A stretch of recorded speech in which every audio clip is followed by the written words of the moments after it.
one family that we go to see is we turn up at the door, and if the young people are there, particularly during the holidays, they'll go, "Hello, Allison, yeah, oh, we've got food," and they come and they're so excited to see what food we're bringing them, because we do take them some treats as well as the fresh food, the long life food and the vegetables and the fruit. We do have sometimes very kindly through Fair Share, we'll have, say, some crisps or some cake or something like that, but the kids are just so excited to see us. That's Allison Harding, the Vicar of Newburn Parish, discussing the work that she and her colleague Jacqueline Atkinson do to provide food to people in need in Newburn and in the parish of Holy Spirit, Denton. Here I will discuss some of this work and some of the questions that it raises, and follow them on a day when they are supplying food. As I'm married to Allison, I can start by packing up the car with the food that's been delivered to the vicarage. So the first task of the day is to get this very heavy box of food that someone's kindly, generously donated, and to get it put into the car. So there we go. Oh, let's hope there's a space in the car for it. Is that all right? In like that. Yeah. Because we need to push it further back to get the bread in. This work starts in 2020, when Jacqueline and Allison take part in a programme called the Summer of Change. During the school holidays, outdoor activities are provided for children and food is delivered to those families identified as being in need. One day of food deliveries makes a lasting impression on both Allison and Jacqueline. One day we had a minibus that we got from a local school, and we were loading up the minibus in the middle of the community with bags of food to take out. And what we had to do was take some of the bags off the minibus in order to go and get some more food to be delivered to put into food parcels. So the bags were out on the grass when the kids were out playing games. Word got round that somebody was on the field and they had food parcels, and there was a queue formed to ask if we, they had a spare food parcel. And that made us really think about, afterwards when we sort of did the review of the week, it made us think about there is people who really need help with food. The hidden need that has been revealed leads to some searching further questions, with Jacqueline and Allison asking schools about families they are aware of who are struggling to feed their children. And we just got so many addresses and names to be that wouldn't need to have that help, that we just started to think, well, right, this is something else we have to do. Of course, identifying the need raises the difficulty of how further provision can be resourced. I wrote an article for the Link newspaper, which is the Newcastle Diocese Church of England newspaper, and I asked the question of, here was this hunger, here was this need, how can we meet that need when we don't have the resources? Because for the Summer of Change, the resource had come from the local authority. They had funded that we give all of our time free, but they had given us the food. The generosity of the response is a huge surprise. A very, very, very generous person contacted me, who I'd known in the past, hadn't been in contact with for quite some time, but had known and read the article and gave us some money, a significant amount of money, £5,000, to say that we could use that money in whatever we wanted with young people and families and food, which just blew us away. It absolutely blew us away. And God provides for this work in other ways too. My colleagues at Northumbria University donate generously, and there are numerous other sources of support. We're also in contact with other churches, so like Ponteland gives us food regularly. We get food from the Methodist Church at Leamington. We get food from Cramlington when they have excess food. They contact us. We've had food from the People's Kitchen. People were just putting money through my door. People were contacting me and saying, can I drop some money off? And then I was getting anonymous money just put through the door for our food programme. Each Tuesday, the heart of the operation is the church hall in Denton, where bread donated by Warburtons, food bought at low cost from Fair Share, parcels given by the Newcastle West End Food Bank, and all the individual donations are bought together. Some people come to collect food in the hall and to have a cup of coffee and a chat, while others will have the food delivered to them. Managing the supplies is a skilled task, as I discover. Yeah, I'll stick it with my up the top pile. I'll take this along because this back box is full anyway. And you could bring a couple of boxes of cereal down. Right, sure. Just for next time. So I've got to set a couple of boxes up and bring Yes, because the dates. the dates, right, I've got it. It's no good giving people the fresh stuff today when we've got stuff from other weeks. Having a new volunteer presents challenges to Allison and Jacqueline. Oh, Jamie's just putting them in there. Please go in there. Who's going there? Sorry. Jamie, we need to train you. I'm just an investigative journalist, not the serious helper. Everything has a place, Jamie. Right, so it's a bit like life, really. Yeah. The day started with supplies of some foods looking alarmingly low. But once everything is sorted out, it's clear there'll be enough to deliver full parcels to all the families who need them. Oh, it's looking well stocked again. God does provide. This pattern of food provision developing as a response to needs is one that has been seen in churches, individuals and community groups. Jane Brough of Northumbria University has observed it frequently in her research and volunteering in the Tyneside area. Food bank I volunteered in South Shields was Hospitality and Hope Food Bank, an independent food bank set up by a person, and it was in response to seeing homeless people hungry, and she started off with a van and just used to make some hot soup and just used to drive around the borough and offer hot soup to people who she might see. Catherine McKinnell, the local Labour MP, is aware of a very large number of volunteers working to relieve food poverty in her Newcastle North constituency. We just have an army of voluntary organisations and volunteers that are supporting people in their local communities. Everywhere I go, every community centre you visit, there's a room where they're collecting, where they're sorting donations, where they're making up food parcels.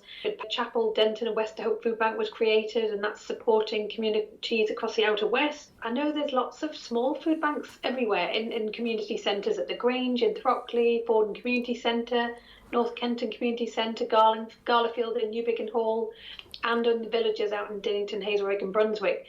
Churches have historically been at the forefront of meeting need in this way. The name of many of the organisations that were providers of food and shelter in the Victorian era, such as the Salvation Army and the Young Men's Christian Association, demonstrate their Christian origins. The biblical basis of such provision is clear. Then the king will say to those on his right, "Come, you who are blessed by my Father, take your inheritance, the kingdom prepared for you since the creation of the world. For I was hungry, and you gave me something to eat. I was thirsty, and you gave me something to drink. I was a stranger, and you invited me in. I needed clothes, and you clothed me. I was ill, and you looked after me. I was in prison, and you came to visit me." A more difficult question, and one that we'll return to, is whether churches and other organisations should still be playing this role at a time when average living standards are infinitely higher than those of the 19th century. However, it is important to note that many volunteers and voluntary organisations do more than simply meeting physical needs. The West End Food Bank, which supports Allison and Jacqueline's work by giving food parcels, is one of the largest in the UK and provides a wide range of services, as Jane Brough describes. Just before the pandemic in March 2020, the West End Food Bank appointed a pathways manager, and that's sometimes we say they've been referred to as a pathways to a better life or pathways out of poverty manager, and she has an incredibly broad remit for working with service users and working on their issues with them and trying to help them out of the situation they're in. One of the Pathways team comes to Denton Church Hall to offer advice to those who are collecting food. But Allison and Jacqueline often find that there are other forms of support that they can provide to one group of people in particular. the mothers who are carrying so much of, not being able to feed their children, not being able to heat their homes, but other things that are going on within their family life as well. People who have significant mental health issues, being able just to be there, be a smiley face and say hello, but also be able to be there to listen and just say, we're here.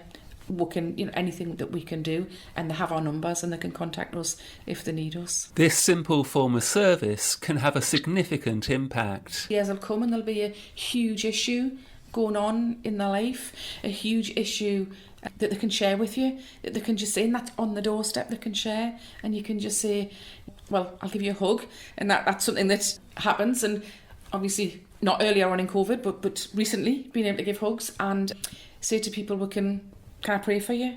And they just cry and say, yes, please, and stand on the doorstep and pray. This is the type of service that Catherine McKinnell believes should be the focus of the church's work in the community. That support has often been from an emotional perspective, from a community friendship perspective, from a mental health perspective, but increasingly it's becoming a very fundamental providing food service that churches are doing. And I honestly think it's amazing that churches are doing that, and they're providing that real nourishment that is really at the heart of the Christian message and to their local communities.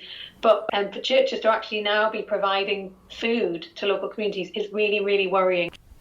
Jane Brust's research shows that food bank volunteers are asking similar questions as to why so many people are having to rely on voluntary provision for food. We had all those conversations and very detailed, lengthy conversations, and some volunteers were clearly wanting to find out more. But why are things like this, and what happens if you lose your job, and what happens if you suddenly find yourself on benefits? It was a lot of how can that be? I don't believe this, or those kinds of questions people used to ask. For Catherine McKinnell, there are a range of social policies that provide the answer to these questions, but one in particular stands out. Newcastle was one of the first areas in the country to see universal credit full service rolled out, and oh my goodness, we saw what a disaster it was for so many families that came to see us that were just left in debt. The delay in the first payment left people really playing catch up and having to try and pay back debts that they'd accrued during that period, and just the amount that's being given is just not enough to meet the rising cost of living. And we know that £20 uplift was given during the pandemic to try and alleviate some of that, and then that's been taken away by the government, even though we know the problem is only getting worse. Of course, this is a party political issue, with successive Conservative governments rejecting claims that it is their social policies that have led to an increase in food poverty. Food bank use went up 10 times under Labour, so we don't have to take any lectures from them. These debates are only going to become more intense as fuel prices and other elements of the cost of living begin to increase at an alarming rate for those on low incomes.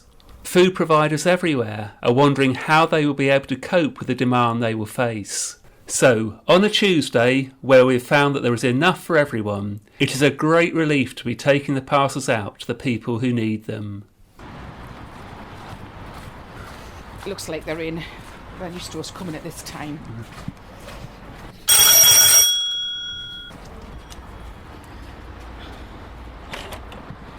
Hello, how are you today? I've just got your food. So the grateful families have received their food parcels, and I'm left grappling with a fundamental question. How do Christians from the political left, such as Allison and Jacqueline, reconcile the food poverty that they see around them, the biblical instruction to treat those in need as though they were Jesus, and a belief that the state should be providing for fundamental physical requirements in a country as wealthy as the UK?